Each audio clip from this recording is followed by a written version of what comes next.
Thank you, Madam Deputy Speaker. I'd like to thank the Secretary of State for advance sight of his statement and to welcome him to his role.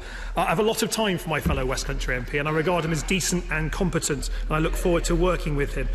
To be fair, Madam Deputy Speaker, this was a much better statement than the government gave only a few weeks ago about Storm Ciara. That is certainly true, but not enough is being done. Simply explaining what has happened doesn't stop it happening again. And that's why, Madam Deputy Speaker, I want to send, on behalf of the opposition, our condolences to the families who have seen loved ones die as a result of storms Ciara and Dennis. I'd like to thank the emergency services, the Environment Agency, local councils, volunteers and those who work tirelessly to protect homes and businesses, rescue people and animals from rising waters, fallen trees and to reinforce flood defences. It's because I have so much time for the Secretary of State that I'm disappointed by the slow and pedestrian approach we've seen from ministers since the flooding hit. Where was the Prime Minister? Where was he?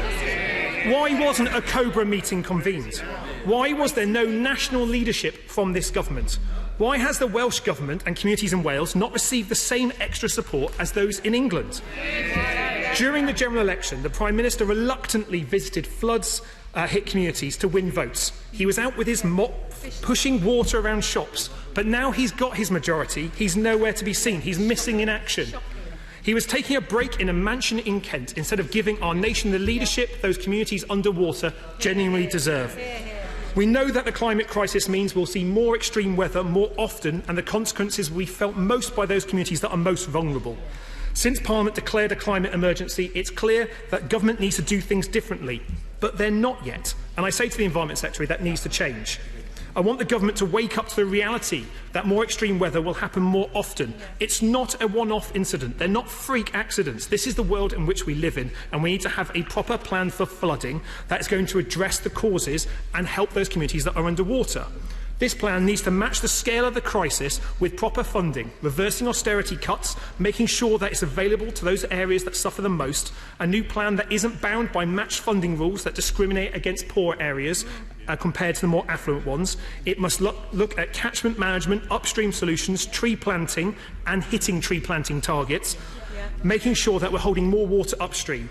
What role for our farmers and water companies? It must look at banning burning on peatlands, and it must resource our emergency services fairly, and importantly it must recognise that there are councils that carry the higher flood risk that are not yet adequately recognised in the local government spending review, and it should be. In short, we need a plan that recognises the climate crisis that we have, and we must act before it's too late. We need to be moving away from building homes on floodplains. Banning building on floodplains makes sense, but it depends on your definition of a floodplain. Most of London is in a floodplain. So let's be clear about the immediate need to ban building on vulnerable floodplains where rising waters is a genuine risk.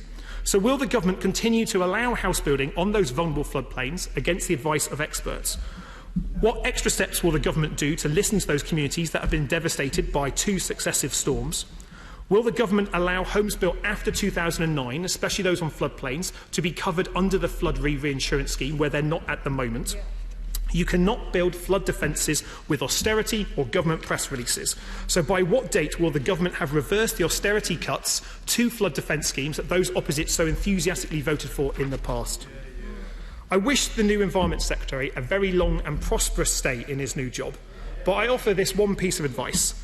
Every time homes flood, every time the Prime Minister is missing in action, every time government press releases outweigh government action, I will ask him to act. So today I ask the Environment Secretary for a new plan for flooding, for a new approach to reverse austerity cuts to flood defence schemes, and for a proper investigation into these floods that carries the confidence of those communities that are currently underwater, so that lessons can be learned and homes protected from this inevitable flooding that will happen again. Thank you. Secretary of State.